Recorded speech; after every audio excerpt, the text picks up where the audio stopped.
Hey guys, it's Nickens back with another video, and today we're going to be going over my prediction record for September, but also we're going to be going over just the power rankings that I've put out, kind of an explanation for all of them. So if you like the content, make sure you like and subscribe. Stay in tune for everything going on, and yeah, let's just go ahead and jump into it. So I'm fresh off embarrassing myself all over College Disc Golf's Instagram for my second post ever. So pretty great day going so far. I can't believe I misspelled states. I love states and geography, and so the fact that I have misspelled three different states, not great for me. So I'm feeling a little down. But you know what? You can either laugh or cry, and I'm not gonna spend any time crying. So I guess I'm laughing at myself. So yeah, but today I kind of wanted to go over just how I've been doing with the predictions. I posted this already on Instagram, and I titled it "Accountability Time." Not necessarily because I'm like feeling bad about myself in terms of the my record or stuff, but I just want people to know that hey, I am not putting this out here to like rage bait people or like get people. Uh, feeling a certain type of way about what I'm doing, or like I'm just doing this just to rate some people higher, rank some people lower, predict certain people just to be doing things for fun. No, I want to make sure that like if I make a prediction and it's wrong, like I'm not just going to put out a prediction just to put out one and then never go back to it. I want to make sure that when I'm making predictions, they're solid, they're quality, and I can look back and say, hey, you know what, this is how I've been doing, and yeah, that's mostly the reason behind it. So I took my men's predictions, my women's predictions for the conference events, and then also it kind of averaged out how many strokes away I was from predicting the winner. For conference events, I don't take into account top three and top fives like I will for the regional events, because half the time there's only like 5, 6 teams anyway. So like I predicted everybody in top five for the past few weeks, like almost every single time, because there's only 5 teams in it. So I'm really only keeping track of winners for both men's and women's, and so that's why.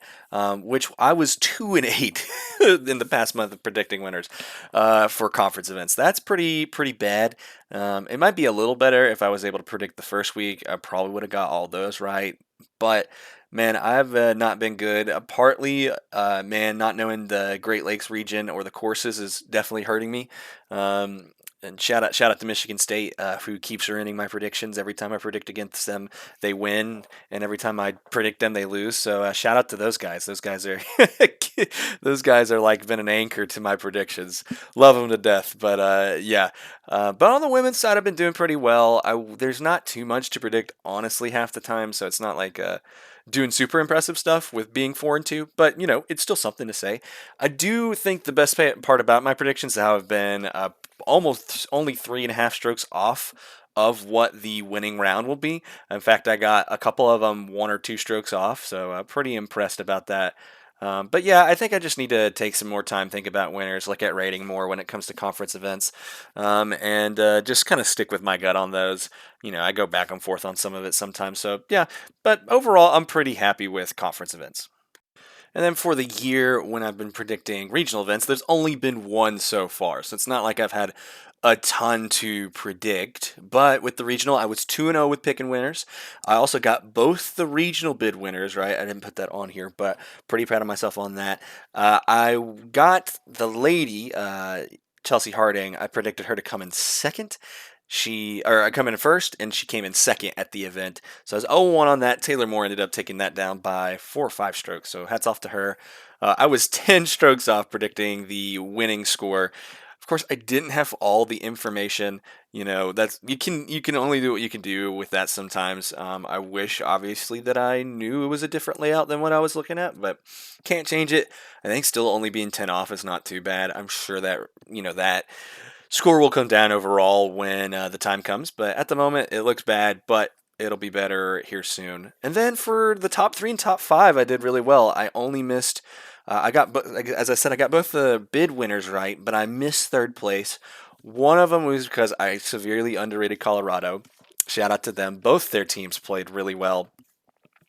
And then I missed for the third place in the D2 division, but I did get helped out though, because all of those Colorado teams, Colorado State B, Colorado B and Colorado Mesa ended up tying for fourth, and I did not predict the third place team. I can't think of it off the top of my head to be there, but congrats to them. They played super well, and overall, I think I've been doing pretty good on predictions. It's just a few outliers here and there, and hopefully as I continue this, I'll be better. But again, this is not about like me crapping on myself, or I just want to make sure that, hey, like when I'm making predictions, I'm not doing it to like make people believe that I'm rage baiting them, which is so much of like ESPN and like this kind of, viral marketing where you want people to talk about it because of how ridiculous the take is. And it's like, I'm not doing hot takes. I'm just trying to do predictions. I'm trying to talk about the community and hopefully be uplifting. And if I predict you guys or predicting a team to win or not win, it's not because I think they suck or something. It's just because, hey, this is what I'm looking at. This is the way this is going. And, this is where I see the sport at. So, transitioning off of that, I want to start talking about power rankings. I've released my final power rankings for this month. I did not release a women's D1 team ranking yet, and this kind of goes into my philosophy behind things, as you guys will have. If you've read on Instagram, you've read it, but I'll explain here in video. I do power rankings, not power ratings. And what I mean by that is that I'm going to be ranking off of resume. I get to announce something. I am a part of the college disc golf ranking committee, and that is different from what I'm doing here. So what I do here is that I am doing it based off resume, kind of like what the AP poll should be. It's based off what have you done, how have you earned, what are you doing recently, and how can you be ranked accordingly. What's going to be happening on college disc golf, the official, is that we're going to be doing a rating, which means that it's going to be if you predicted who was going to win nationals right now, this would be the teams, this would be the top 10, right? And that's not what I'm doing here. I'm doing it based off resume, who you are, what you've done, and what you're currently doing. And so I'm going to be explaining my methodology for who I've got ranked in the top 10. You kind of already been seeing it if you're on YouTube, if you're on Spotify, I'll say here in a second. But I'll be explaining kind of my understanding and my methodology for the ranking system. Now, again, I'm not perfect. I've gone back and forth on all of these so much, and I'll explain exactly what's going on with my power rankings. But this is what I've got for this month. I'm sure at some point I'll probably change, and it'll keep going. So if you're not in the top 20, or if your team's lower than you think you should be, you're probably right. It'll keep going based off what is going on and your season and how it's been going. So currently, I'm pretty solid on number one and number two in the country. I've got North Carolina number one and Charlotte number two. I think North Carolina most impressed me because of their 3-day event at ECU and winning by 5 stroke at a really difficult course. This is where the Down East Players Cup happens. This is not an easy course by any means, and they looked so solid. I mean, they shot way better on the teams rounds than most everybody else. Jasper Till and Anthony Anselmo have cannons for arms, so I really like them right now. I think they have the most impressive win at the moment and the way they did it, especially with the goat of college disc golf, Willie Pergert, on their team. It's hard to not have them number one. I've got Charlotte number two. They came in second at this event, very much impressed me. And then this past weekend, they went down to a different kind of course at Fire Mountain and was able to win in a playoff. So I've got them there. I really like them and what they're doing. I wanted to also reward Colorado State. They are the first team to be locked in for College Disc Golf Nationals. And so, because of that and such a dominant win, I've got them at 3. Kansas State, I've got at 4. They were able to take down two really top teams, in my opinion, especially from last year, Oklahoma Christian and Emporia State. I will say that I got word from ESU that there was their D2 team that sent, and I'm sure once they send their D1 team that things might change. That's why I had originally had them predicted. Carter Aarons is currently at USDGC. That makes sense. So I've got them there. Milligan University, while the competition has not been the highest level like North Carolina Charlotte, they have 3 conference wins already with different players on different teams. I like them a lot. Oklahoma Christian, they had Elijah Clearly at the collegiate. He placed third, plus they placed second place at the fair at Fairmont Park. So I've got them there. And then Emporia State, they do have Carter Aarons, who won the collegiate, but with not having seen their D1 team play yet and coming in third in Manhattan, I kind of have them 7th. I want to put them higher, but that's really all I can do for them at the moment. I've got Clemson at 8. I really like them. They did disappoint me. I thought they were going to win a little bit. They were going to win at Fire Mountain. I felt like they could do it. They do have really good players on the team, but again, it is a difficult course. So I have them at 8, being kind of like one-on-one on the season. I think they could be higher, and I'm sure we'll see more out of them. But I've got them there. I thought that was a spare spot. BYU, I like their team as a whole. They were able to almost clutch up a bid in D2 and D1. They actually secured their bid. Now it was 8 strokes back, but they were 4 strokes clear of the next closest team. So I've got them there. I like them at Provo. They've been doing really good work all season. They have a win under their belt at Utah State. So I like them a lot. That's why I've got them at 9. Ferris State at 10. Now I know Michigan State has beat them twice, but Ferris State recently just beat them at a pretty technical course like Hammond Hill, and so I've got them there. I like, again, Michigan State. I really like you guys. You've been doing well. It's just the inconsistency at the moment. If you keep going out and playing more consistent, I'll have you ranked above them, I'm sure, here soon. But I've got Ferris State at 10 at the moment. Then from 11 to 20, I've got Michigan State at 11. 2-2 on the year. They have some impressive wins um, under their belt, but also they have been a little inconsistent. Sometimes they're playing super hot on singles and they got the teams, and they end up losing, or sometimes they do not so well in singles, but then they bring it back in the teams round. And I think this team, once they put it together, they'll be a top 10 team for sure, pretty perennially. At the moment, I've only got them 11. I just kind of need to see that consistency. NC State at 12, they're probably a little high for some people. They did not play well with their B team at Fire Mountain, and I had them winning the event at ECU, and they ended up coming in third. So kind of a disappointing start for the season for them. I still think they're a top team. They always have been a really top team. And so at the moment, I've got them at 12. I'm interested to see how they do and improve during the season. They've got a lot of talent on that roster. So I'm disappointed, but I don't think I can really drop them anywhere near out of the top 15 at the moment. Colorado School of Mines, now they put their D1 team in D2, and they would have been 3 strokes behind BYU if they played in D1. So I've got them at 13th. Then Calvin University, they started out the year hot with 2 wins. It's kind of slowed down a little bit, a couple third place finishes. So I've got them at 14. I really like this team, but again, I'm going to have to see them level up and consistently play there. UT, definitely surprising this past weekend. They won in singles, but with Broden and Harper, they've got some news guys coming, being kind of brand new to the teams format. Still got to figure some things out. So I've only got them at 15. Colorado, again, really impressed me. They've jumped into my top 20. I really like them. Then I've got Georgia, UGA at number 17. They look really good. I like them a lot. They have not played in terms of just their D1 team yet, so I'm going to need to see some more out of them. But overall, I like them. I like what they've got and their talent on the roster. UVU, the other D2 team to compete, that it was their A team again. And again, they would have only been 4 strokes off BYU, so I've got them at 18. I think that they are a really good roster. I like their full squad when they're at full strength.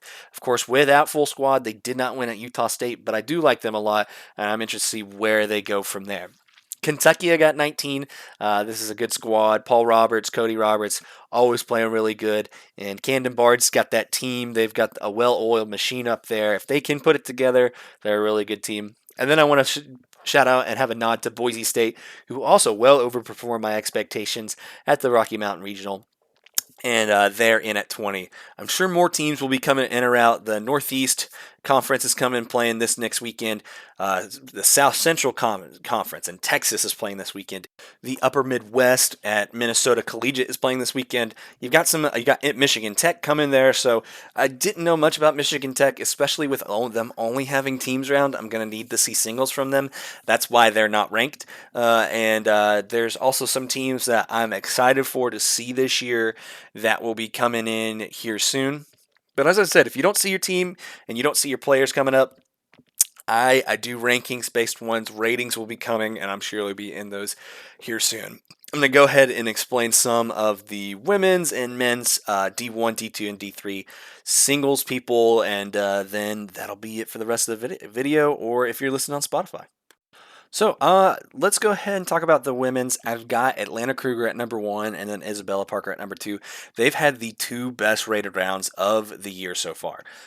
There, no doubt about it. Atlanta won at the collegiate, and they've been playing really solid ever since. So I've got them there. Above 920 rated is really impressive, and so I've got them there. Grace Dykema also at Western Michigan.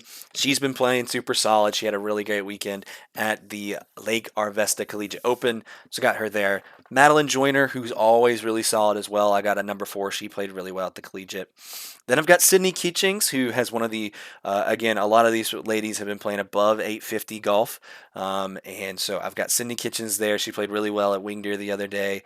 Then Mine Ringgold, who also played really well at the collegiate, and Jocelyn Whiff right beside her at 6 and 7.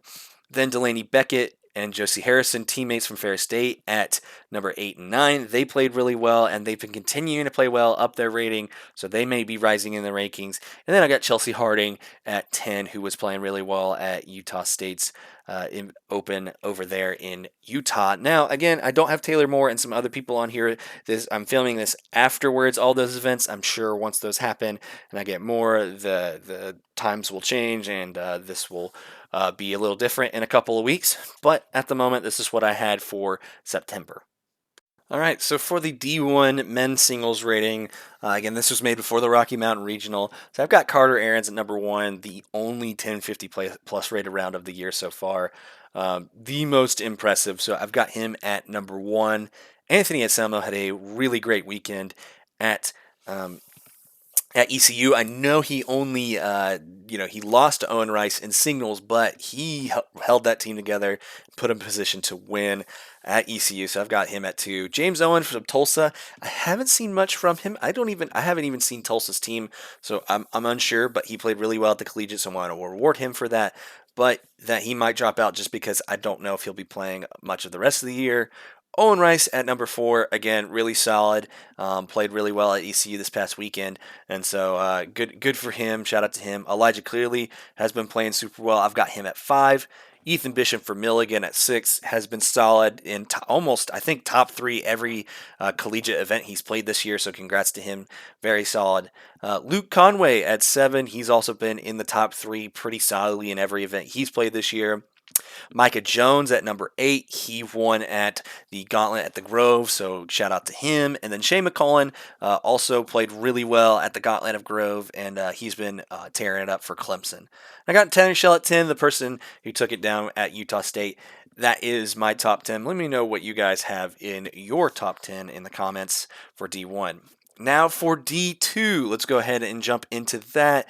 Matt Skitchings has been the most impressive person in D2 this year, won at the collegiate, and has also had the highest rating past that. And so I've got him at number one. He has been very consistent for Milligan's B team. Caden Stuckey at number two. He's been playing really solid. I really like him, and he has been, up there as well with 1,000 rated rounds. Brady Zwiak is the only person outside of Kitchings and Caden to have a 1,000 rated round. Shot 7 down at Lake Arvesta, so pretty impressive stuff for him. Then I've got Micah Tatro at number four. He's been playing really well as well. Had some high 990s, 980 rounds. Then I got Alex Erden at number five, John Bernard at six, and Dexter Mabe at number seven. All these guys have had pretty solid D2 rounds, all averaging around that 970 to 980 range pretty consistently. Then I've got Cooper Adent. He's been playing in D2, D3, but has some wins under his belt in D3 for UNC's B team. Not at the same rating level as the guys above him, but still pretty impressive. I got Grant Yoder at 9. A pretty good shout out to him. He's been playing well with Emporia State's B team. Then I got Ethan Reeb at 10. He's been playing super well, super consistent, around that 960 range, but that's where I've got him at the moment. But as you can tell, a lot of Emporia State, a lot of Milligan University, a lot of East Carolina Conference guys. So interested to see where these guys go when you got these bigger teams. They're kind of juggernauts. So it'll be interesting to see how the rest of the years plays out and how this changes over time. And with D2 and D3, like a lot of this will change just because there's these guys are on the cusp of probably being on a B team or an A team. So this will change over time. But for D3, I've got Aiden Cummins from Ferris State, one of the only wins in D3 and at a really high rating, 950. Pretty impressive from him. So I've got him from Ferris State number 1. Colin Mazo shot 50, 60 points above his rating with an impressive round. I've got him at 2nd from Clemson. Harrison Green has been playing really well. He's been playing consistently above his rating, having the 3rd best round in the country for D3. So I've got him at 3rd. Oliver, oh gosh, I don't even want to say his name. Bolkovsky. I've got him at 4th. He's been playing above his rating pretty consistently as well. Trace Hartzell from NC State, I've got at 5. Then I've got a pack of Michigan State people with Reese Willing, Vishal Amarth, and Elliot Wermeyer. Elliot Wermeyer at 9th. He's been playing pretty consistent. Been in the top 3 for D3. Vishal has a win under his belt at Maumee Bay, and then Reese Willing has been pretty consistently has a high rating with Michigan State. At 8, I've got Daniel McGilchie. He's been playing really well for BYU, almost taking some stuff down for over there. And then I got Zach Laciano from NC State at number 10.